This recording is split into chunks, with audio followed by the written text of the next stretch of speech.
எல்லாத்துக்கும் வணக்கம். இன்றைக்கி ரொம்ப ஒரு இனிமையான நாள். ஏன்னா இது ஒரு மிகப்பெரிய போராட்டமாக ஒரு 3-4 வருஷமாக தமிழ்நாடு ஃபுட்பால் அசோசியேஷன்லேயே சில பிரச்சனைகள் நடந்துகிட்டு இருந்தது. அதெல்லாம் முடிஞ்சு ஒரு ஜட்ஜ் அப்பாயின்மெண்ட் பண்ணி எலெக்ஷன் கமிட்டிக்கு தேர்ந்தெடுக்கப்பட்டு ஹைகோர்ட்டே ஒரு அப்பாயின்மெண்ட் கமிட்டி பண்ணிச்சு. அவங்க அப்புறம் கோயம்புத்தூர் டிஸ்ட்ரிக்ட்டுக்கு எலெக்ஷன் வைக்கிறதுக்கு ஒரு ஜட்ஜஸ் பேனல் ஒன்று போட்டாங்க.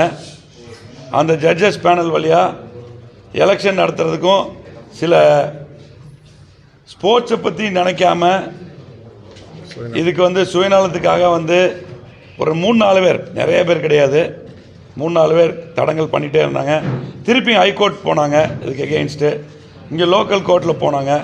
எல்லா பக்கமும் அவங்களுக்கு தகுந்த மாதிரியான ஆர்டர் கிடைக்கல. எல்லாம் ரிஜெக்ட் பண்ணப்பட்டுச்சு. ஹைகோர்ட்டில் போட்ட கேஸும் ரிஜெக்ட் பண்ணப்பட்டுச்சு போன வாரம்.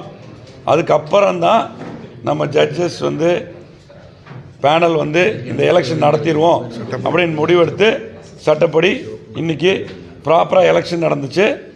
ப்ராப்பராக எலெக்ஷன் நடந்ததில் எல்லாம் ப்ராப்பராக சிஸ்டமேட்டிக்காக நடக்கப்பட்டு ஜட்ஜுக்கு ரொம்ப நன்றி. ரொம்ப பொறுமையாக, ஏன்னா கடைசி நேரத்தில் கூட அந்த 3-4 பேர் தேவையில்லாமல் ஒரு பிரச்சனைகளை உருவாக்க முயற்சி பண்ணாங்க. இந்த முயற்சியெல்லாம் தாண்டி ஜட்ஜஸ் ரொம்ப பொறுமையாக இந்த எலெக்ஷன் நடத்தி கோயம்புத்தூர் டிஸ்ட்ரிக்ட் ஃபுட்பால் அசோசியேஷனுக்கு ஒரு ப்ராப்பரான எலெக்டட் பாடி இன்றைக்கி தேர்ந்தெடுக்கப்பட்டது. அது மிகப்பெரிய வெற்றி. எங்களுக்கு இல்லை, ஸ்போர்ட்ஸுக்கே, ஃபுட்பாலுக்கே மிகப்பெரிய வெற்றி இது. ஏன்னா ஒத்துழைக்க முடியும். ஏன்னா ஃபுட்பால் இதனால் இந்த 3-4 பேர்த்தினுடைய சுயநலத்தினால ஃபுட்பால் பாதிக்கப்பட்டு இருக்குது. அதனால தான் ஃபைட் பண்ணுறமே தவிர வேறு எந்த சுயநலமும் யாருக்கு கிடையாது. ஒரு 3-4 பேர்த்தினுடைய சுயநலம் கேரி ஆஃப் ஆகிடக்கூடாதுங்கிறது தான் எல்லாத்தோட ஆதங்கம். அசோசியேஷனில் 35 பேர் இருக்கோம். ஆனால் ஒரு 3-4 பேர் இதை ஸ்மகிள் பண்ணிட்டே இருக்காங்க. அதுக்கு எதிர்த்து என்டையர் டீம் ஒர்க் பண்ணிச்சு. எல்லா கோர்ட்லேயும் அவங்கள தோற்கடிக்கப்பட்டோம்.